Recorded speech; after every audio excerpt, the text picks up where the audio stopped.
मागील तासाला काल आपण राष्ट्रीय उत्पन्नाच्या विविध संकल्पना आणि राष्ट्रीय उत्पन्न हा चक्राकार चक्रीय प्रवाह याबाबत चर्चा केलेली आहे। आज आपण राष्ट्रीय उत्पन्न याच पाठातील राष्ट्रीय उत्पन्न मोजण्याच्या पद्धती सांगा।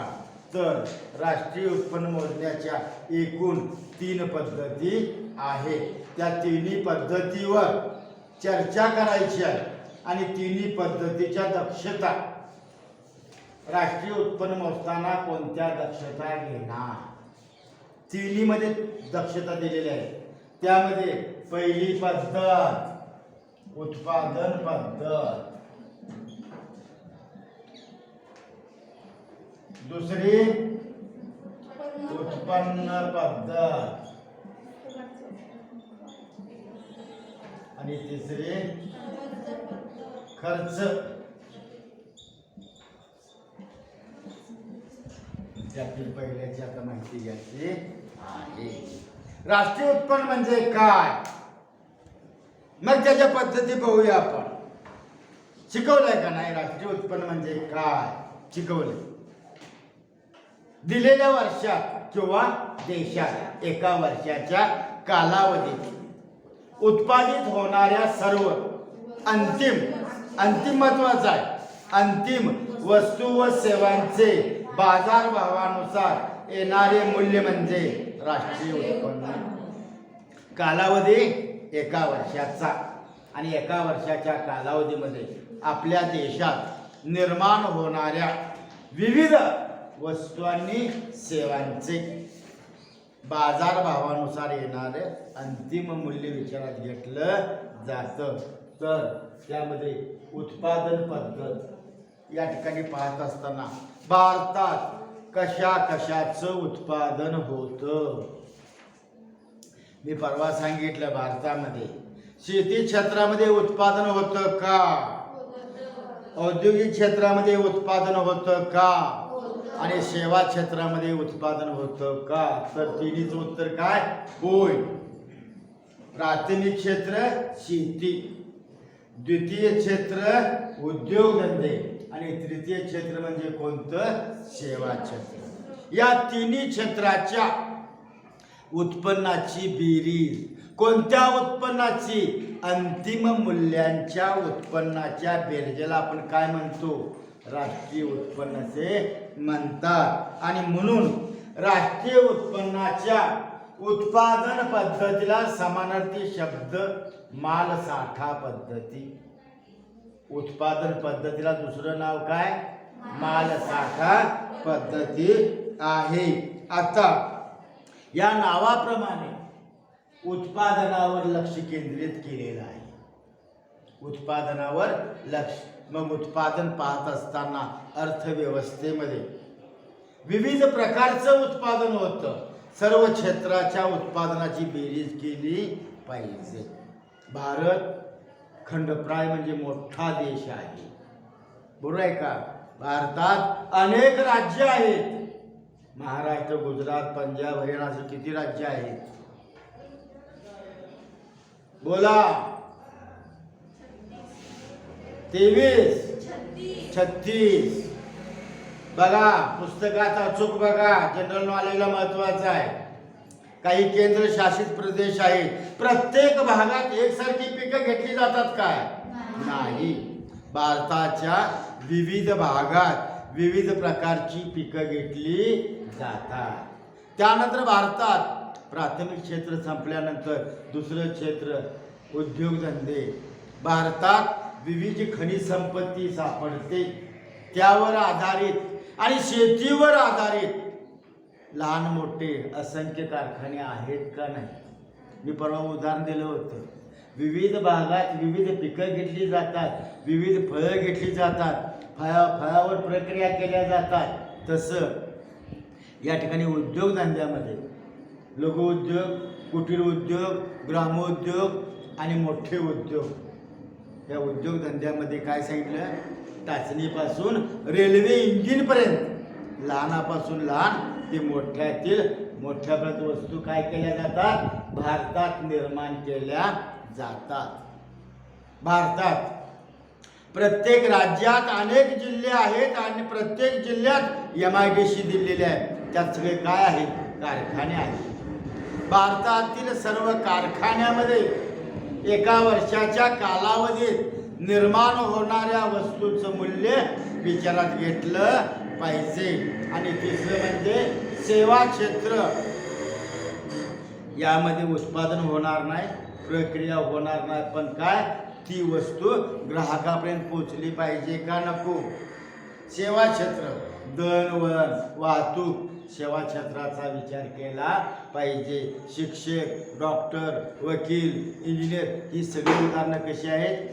खेळाडू, सेवा क्षेत्राची उदाहरणं आहेत. अशा प्रकारे एका वर्षाच्या कालावधीत उत्पादनावर लक्ष केंद्रित केल्यानंतर भारतात विविध प्रकारची पिकं, विविध प्रकारची खनिजे यावर प्रक्रिया केल्या जातात. असंख्य वस्तू आणि सेवा निर्माण केल्या जातात.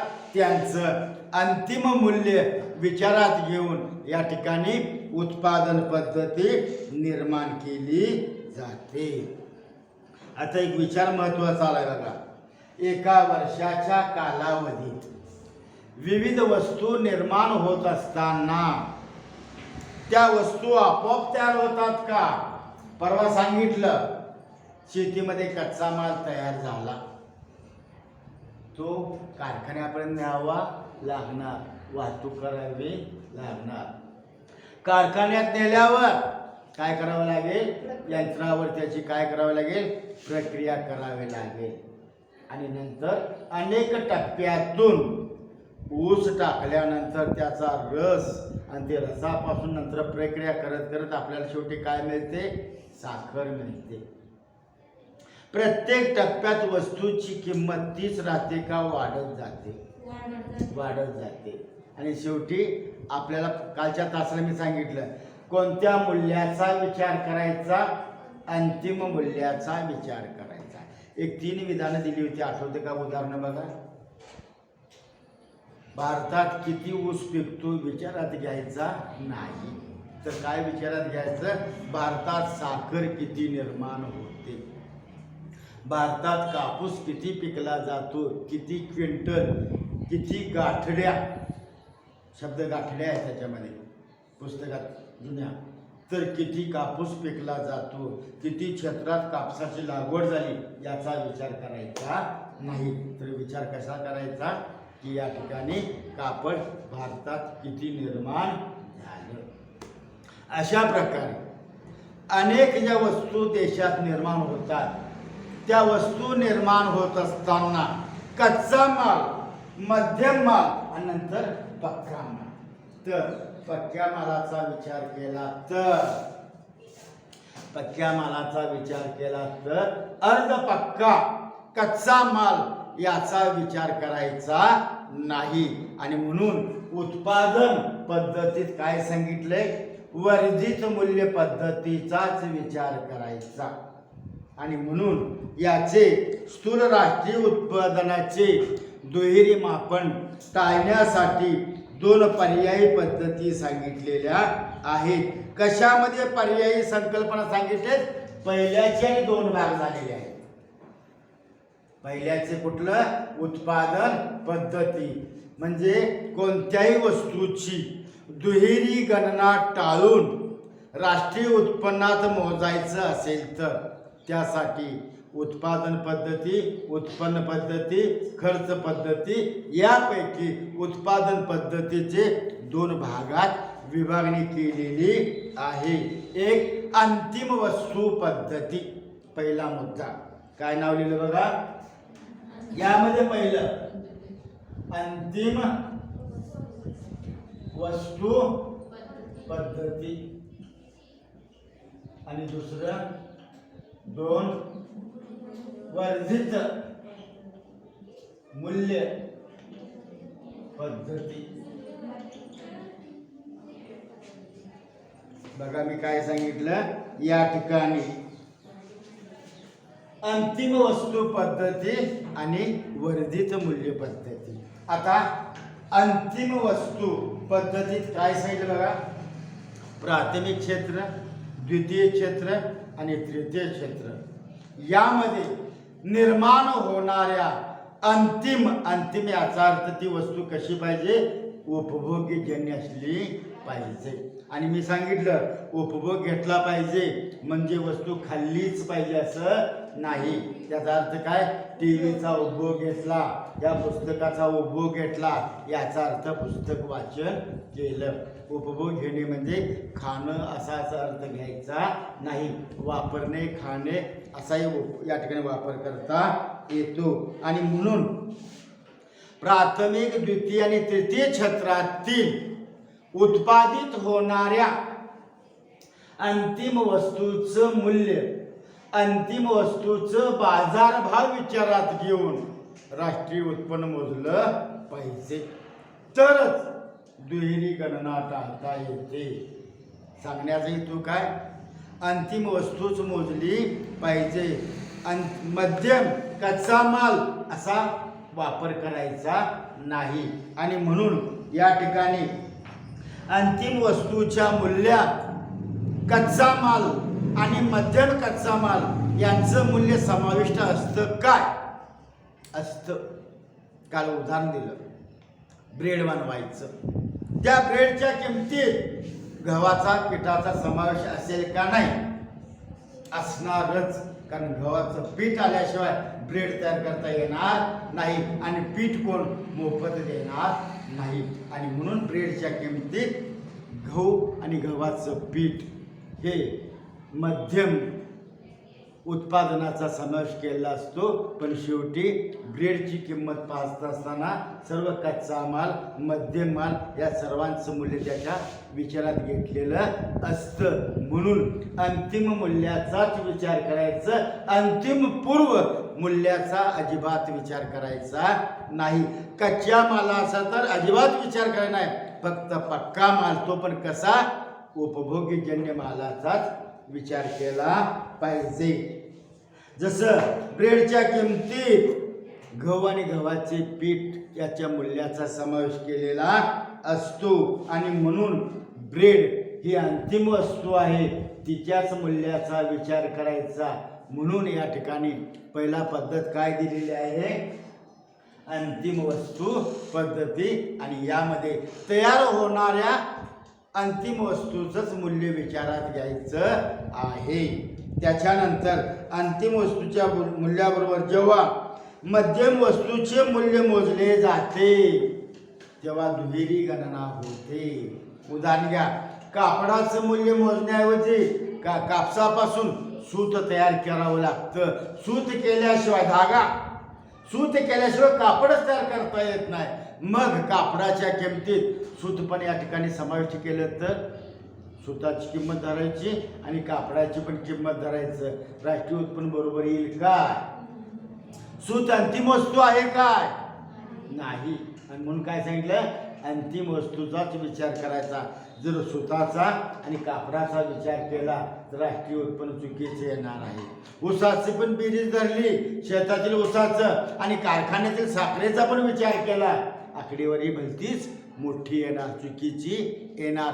ऊसाचा विचार करायचा नाही, तर विचार कशाचा करायचा, साखरेचाच विचार करायचा.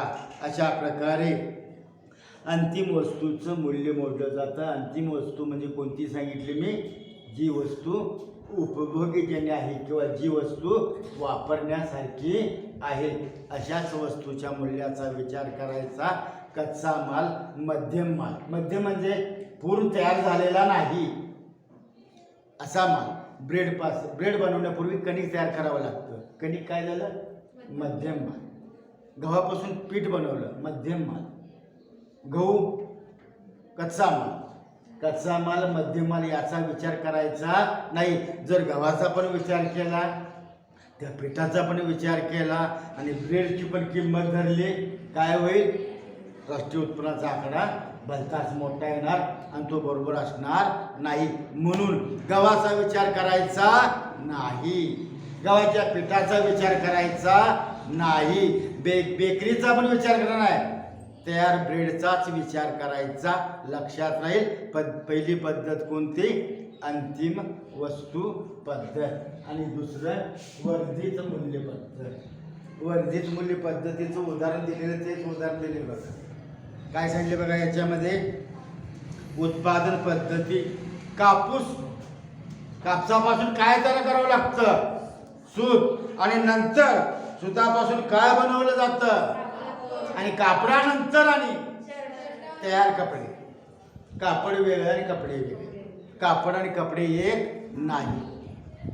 जो ताग्या म्हणतो दुकानात विकायला ठेवलेलं ते कापड, आणि आपण घालतो ते तयार कपडे. मग कापडाचा विचार करणार का तयार कपड्याचा? तयार कपड्याचा विचार. जे कापड तयार झालं त्याचा विचार केला पाहिजे. अंतिम वस्तू कुठली? कापड. कापूस अंतिम आहे का? सूत अंतिम आहे का? तर कापडाचा विचार करायचा. कापडाचा विचार करत असताना उत्पादनाचं बाजार मूल्य कापसाचं किती आहे? बाजारात कापूस कसा मिळतो? क्विंटलनं किंवा गाठडी बांधून 150 रुपये दिलेला आहे. 150 रुपये. आणि आदानाचं मूल्य. आदान म्हणजे काय? आदाने सांगा. लई सोपा उत्तर आहे त्याचं. आदाने. आदाने असल्याशिवाय वस्तूचं उत्पादनच होत नाही. आता तर सांगा, सोपं उत्तर आलं. तुमच्या उत्तराजवळ गेलो मी. आदानं असल्याशिवाय कुठलीही वस्तू तयार होत नाही. असे 4 घटक आल्याशिवाय वस्तूच निर्माण होत नाही. श्रम, भूमी, भांडवल आणि सहयोग यांच्यावर होणारा खर्च म्हणजे कशावर? आदानावर होणारा खर्च. तर या ठिकाणी काय दिलंय? 0 दिलंय. मग या ठिकाणी वर्धित मूल्य किती? 150 रुपये. दुसरं बघा, सूत. सुताची या ठिकाणी बाजार मूल्य किती? 250. आणि आदान मूल्य किती? खर्च किती आला? 150 रुपया. बाजार मूल्य किती? 250. प्रत्यक्षात खर्च किती केला? 150. राहिले किती? 100. ठेवले का शेवटच्या कॉलम मध्ये? 100. म्हणजे मूल्यात बदल झाला. कापसापासून सूत तयार केलं, फुकट झालं का? मजुरी द्यावी लागली. 100 रुपये. दरात काय झाले? वाढ झाली. त्यानंतर त्या सुतापासून काय तयार केलं? कापड. त्याचं बाजार मूल्य 400 आणि आदानाचं मूल्य 250. आदाने म्हणजे सुतापासून कापड बनवायला 250 रुपये खर्च आला, पण बाजार मूल्य त्या कापडाचे किती? 400. त्या 400तून 250 खर्च गेले. राहिले किती? 150 आहे का?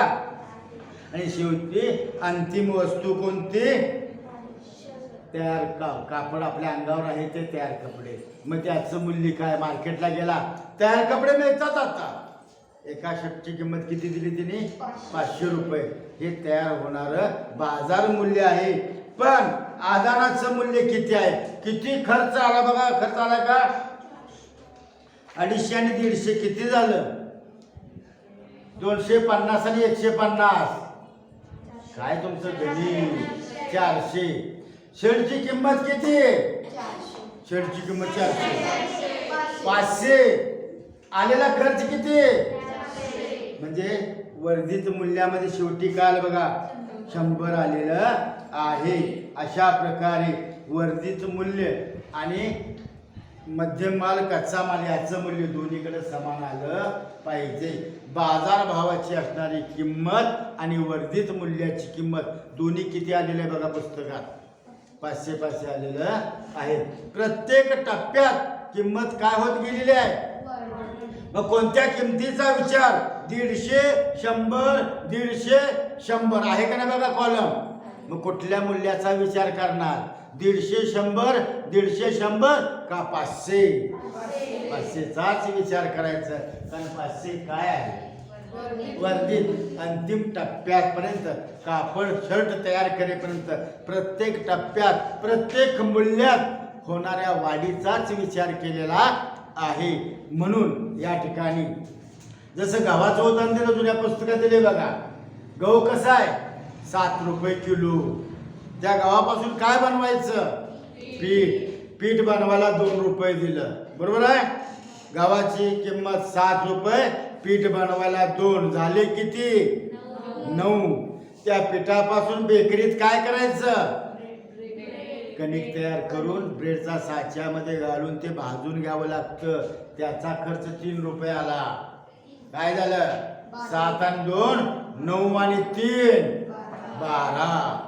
पॅकिंगचा एक खर्च 13 बांधावं लागतं, बाकी 13. आणि वाहतूक आणि विक्री खर्च 2 रुपये. 15 रुपयाला ब्रेड विकला जातो. मग ब्रेडची किंमत किती धरणार, 7 रुपये, 2 रुपये, त्यानंतर 5 रुपये आणि वाहतूक वगैरे सगळं धरणार का त्यात, नाही धरणार. तर फक्त तयार ब्रेडची दुकानदार विकत असलेली किंमतच अंतिम किंमत या ठिकाणी घ्यायची, इतर वस्तूचा विचार करायचा नाही. आणि म्हणून याला काय नाव दिले, वर्धित. वर्धित म्हणजे काय, वाढ. प्रत्येक टप्प्यात बदल घडून येतो. कच्च्या मालाच्या किमती जास्त नसतात, पण त्यावर प्रक्रिया केल्यानंतर त्याची किंमत काय होते. टोमॅटो मार्केट दुकानात म्हणजे शेतामध्ये असतं टोमॅटो, आपण काय करतो, आपल्याला लागेल तेवढं आपण तोडून घेतो. त्याची किंमत किती असते, अल्प असते, पण ते टोमॅटो श्वास तयार होते बघा, बाटलीमध्ये तयार करून आपल्याला कंपनीकडनं येतं श्वास. त्या दोन्हीच्या किमतीचा विचार करा. टोमॅटोचं बाजारमूल्य कमी असणार आहे, कमी किमतीला टोमॅटो मिळणार, पण ते तयार केलेलं श्वास जास्त किमतीला विकले जाणार का. टोमॅटो तोडणे, वाहतूक करणे, कारखान्यात नेणे, त्यावर प्रक्रिया करणे, बाटलीत पॅक करणे, लेबल लावणे आणि उत्पादन खर्च काढून त्याची विक्री मूल्य ठरवणे, खर्च काय होणार, वाढणार.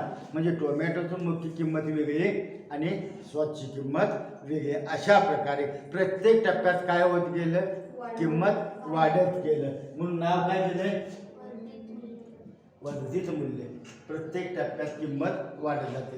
एक पुस्तकात दिले ते सुताचं द्या, कापसापासून सूत आणि सुतापासून कापड. नसेल तर मी सांगितलेलं सोपं आहे. तुमचं उदाहरण काय दिलं होतं, ऊस आहे, बरोबर आहे का, ब्रेड आहे गव्हाचं, जे सोपं वाटेल ते उदाहरण द्यायचं. पण हे काय 2 प्रकार कोणते लक्षात घ्यायचे. पहिलं अंतिम वस्तू, अंतिम म्हणजे उपभोग्यजन्य वस्तू, खाण्यायोग्य, वापरण्यायोग्य. आणि दुसरं वर्धित मूल्य पद्धती. फक्त या तासाला उत्पादन पद्धती, उत्पन्न पद्धती, खर्च पद्धतीपैकी एका पद्धतीचा विचार झाला. कोणत्या, उत्पादन पद्धती. मग उत्पादन पद्धतीचे 2 भाग कोणते,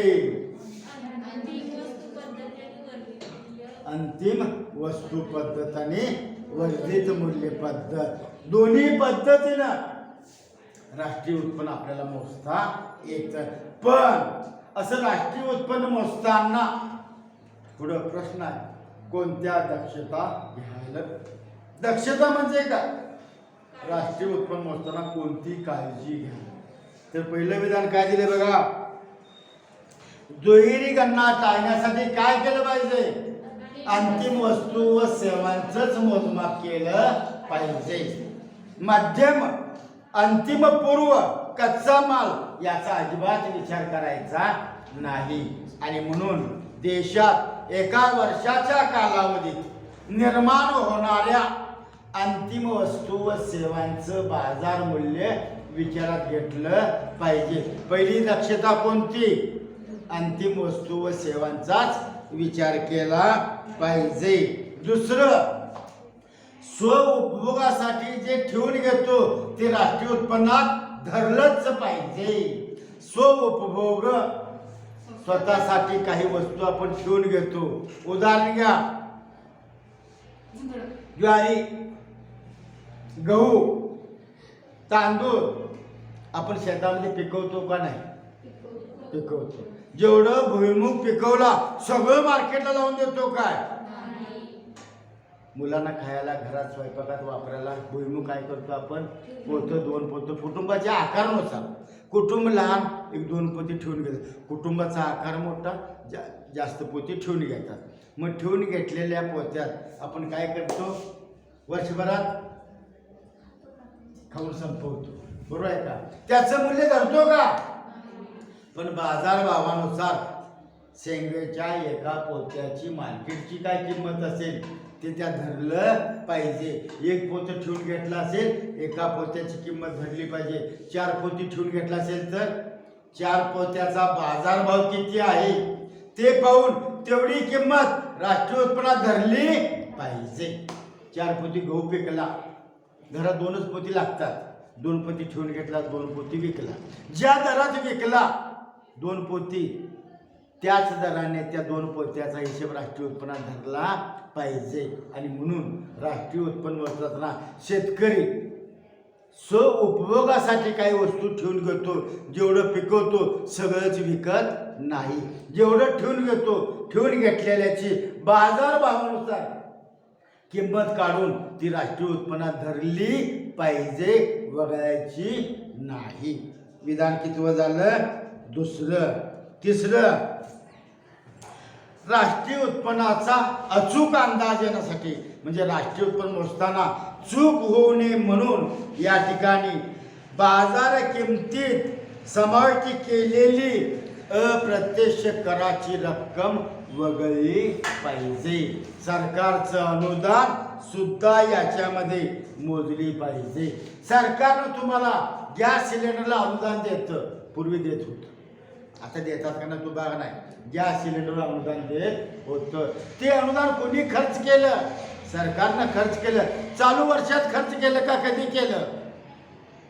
तुम्हाला अनुदान दिलं 1 एप्रिल ते 31 मार्चमध्ये अनुदान दिलं. एक वर्षभरात 4-5 वेळा गॅस आणता का नाही तुम्ही? प्रत्येक गॅसला अनुदान मिळतं का नाही? मग त्या वर्षातलं अनुदान राष्ट्रीय उत्पन्नात धरलं पाहिजे. कारण काय? शासनानं केलेला त्या वर्षातला काय आहे तो खर्च आहे. म्हणजे अनुदानाची रक्कम, रासायनिक खते घेताना सुद्धा, कीटकनाशके जास्त किमतीची घेताना सरकार काही ठिकाणी अनुदान देतं. अनुदानाची रक्कम राष्ट्रीय उत्पन्नात मोजली पाहिजे, पण अप्रत्यक्ष कराची रक्कम राष्ट्रीय उत्पन्नात मोजता कामा नये. अप्रत्यक्ष कराची रक्कम वगळली पाहिजे. का? तो कर आपण प्रत्यक्ष भरत नाही, म्हणजे उपभोगकर्त्याला भरावा लागत नाही. पुढं, राष्ट्रीय उत्पन्न मोजताना वेगवेगळ्या वर्षातील वस्तूच्या किमतीची बदलाची दखल घ्यावी. सतत वस्तूच्या किमती स्थिर राहत नाही, कारण अशा काही वस्तू असतात नैसर्गिक उत्पाद, म्हणजे हवामानावर अवलंबून असतात. निसर्गाची कृपा असेल, शेती उत्पन्न प्रचंड पिकलं जातं, पण निसर्गाची अकृपा असेल तर, महापूर आला तर, पिकं पाण्याखाली गेली तर, आठवडाभर पिकातलं पाणीच बाहेर नाही गेलं तर पिकं काय होणार? कुंजून जाणार. उत्पन्न काय होणार? कमी होणार. शक्यतो शेती उत्पन्न मानवाच्या हातामध्ये नसून निसर्गाच्या हातामध्ये आहे. अशा वस्तूंच्या बाबतीत जर विचार केला तर वेगवेगळ्या वर्षाच्या वस्तूच्या मूल्याचा विचार केला पाहिजे. वस्तूच्या किमती कायम स्थिर राहत नाहीत, वस्तूच्या किमतीत सतत बदल होतात आणि त्या मूल्यातील फरकाचा विचार आपल्याला करावाच लागतो. आपण निर्यात आणि आयातीचा विचार करा. निर्यात मूल्य आणि आयात मूल्य काय करावं लागतं सांगा. आपण एखाद्या देशाला निर्यात केली, निर्यात करतो का नाही? आपण आता करतो. आयात करतो का नाही? करतो. निर्यात केल्यावर काय होतं? परकीय देशाला निर्यात केली, उदाहरण घ्या, साखर निर्यात केली, दुसऱ्या देशाचे पैसे आपल्यात काय होणार? वाढणार. राष्ट्रीय उत्पन्नात काय पाहिजे? धरलं पाहिजे. आणि आयात केल्यावर आपलं काय होतं? चलन दुसऱ्या देशाला जाणार. आपल्या देशातून दुसऱ्या देशाला गेलं, वजा केलं पाहिजे. आयात केलं पाहिजे तर वजा केलं पाहिजे. निर्यात केलं तर मिळवलं पाहिजे. का? निर्यात केल्यामुळे जेवढ्या रकमेची निर्यात झाली तेवढे पैसे आपल्या देशात आले का गेले? आले. निर्यात केल्यामुळे आले आणि आयात केल्यामुळं गेले. आले मिळवलं पाहिजे, गेले वजा केलं पाहिजे. म्हणून वाक्य काय बघा, निर्यात मूल्य मिळवले जाते, निर्यात मिळवायची, मग आयात काय करायचं? वजा केलं पाहिजे, लक्षात राहिलं पाहिजे. निर्यात मिळवलं पाहिजे, आयात वजा केली पाहिजे. वस्तू निर्माण होत असताना भांडवलाची झीज होते आणि म्हणून काय बाजूला काढून ठेवला जातो? घसारा. घसारा मूल्य राष्ट्रीय उत्पन्नात मोजू नये. म्हणजे कोणत्याही वस्तूचं उत्पादन होत असताना यंत्राची झीज होते म्हणून जो घसारा बाजूला काढून ठेवला जातो ते त्या वर्षाचं उत्पन्न असतं. त्याच उत्पन्नावर यंत्राच्या झीज होण्यावर ते पैसे खर्च झालेले असतात आणि म्हणून घसारा राष्ट्रीय उत्पन्नात मोजायचा नाही. तो काही नफा नसतो. चालू वर्षाचं उत्पन्न ते नसतं. टप्प्याटप्प्यानं ती रक्कम वाढत जाते. यंत्र निकामी झालं की दुसरं यंत्र बसवण्याला ते सहाय्य होतं. म्हणून प्रत्येक वर्षी घसारा बाजूला काढून ठेवला जातो. त्यानंतर जुन्या वस्तूंची खरेदी विक्री केली जाते. काय जुन्या वस्तू? काय लग्नात एक वेळ शालू नेसल्या ते निदान तिजोरीतच पडत नाही. अनेक उदाहरणं आहेत का नाही बघा. जे लग्नात तुम्ही जे 5 ड्रेस घेताय बरोबर आहे ते किती वापरताय? एखाद्या सणाला कार्यक्रमालाच एवढं घालून जाताय. एरवी घरातच पडून नसतं. पडून पडून पडून ते काय होतं? खराब होतं. शालू खराब झाला बरोबर आहे का? काही वेळेला शालूला कसर लागते म्हणतात खराब झालं. मग काय करतो आपण? शालू देतो आणि भांडी घेतो आहे ना. भांडी देतात. जुन्या वस्तू घेऊन नवीन वस्तू देतात. जुने 2 हंडे द्यायचं, नवीन 1 हंडा घ्यायचा. जुन्यावर नवं आहे का नाही? आहे. मग अशा ठिकाणी काय करायचं? राष्ट्रीय उत्पन्न कसं मोजायचं सांगा बघू. माझं जुनं घर विकलं, एक उदाहरण. माझं जुनं घर विकलं ते दुसऱ्याने घेतलं. काय होतं? ज्या वर्षी मी घर बांधलं त्या वर्षी राष्ट्रीय उत्पन्नात मोजलेलं आहे. ती काय झालं? घर किंवा वाहन घ्या, काय झालं? जुनी झालं. राष्ट्रीय उत्पन्न धरायचं नाही. कारण बांधलं त्या वर्षी धरलं, प्रत्येक वर्षी धरत गेलं तर राष्ट्रीय उत्पन्नाचा आकडा भलताच मोठा येणार. म्हणजे जुन्या वाहनं असतील ज्या वर्षी खरेदी केला त्या वर्षी राष्ट्रीय उत्पन्न धरलेलं आहे पण प्रतिवर्षी धरायचं नाही. अशा काही जुन्या वस्तूंची खरेदी विक्री केली जाते. ती वस्तू ज्या वेळेला नवी असते त्याच वेळेला राष्ट्रीय उत्पन्न धरलेली असते. म्हणून जुन्या वस्तूंची खरेदी विक्री राष्ट्रीय उत्पन्नात मोजलं जात नाही. अशा प्रकारे 7 विधानं संपलेली आहेत. पण अविकसित देशामध्ये या तिन्ही पद्धतीपैकी जास्तीत जास्त उत्पादन पद्धतीचाच अवलंब केलेला आहे. कारण भारतात अनेक अडचणी येत असताना राष्ट्रीय उत्पन्न मोजताना अनेक अडचणी येतात आणि भारत कसा आहे? अविकसित किंवा विकसनशील देश आहे. देशातील बरीच जनता अज्ञानी आहे. त्यांच्याजवळ अचूक आकडेवारी नसते आणि म्हणून अविकसित देशात मोठ्या प्रमाणावर उत्पादन पद्धतीचाच अवलंब केला जातो.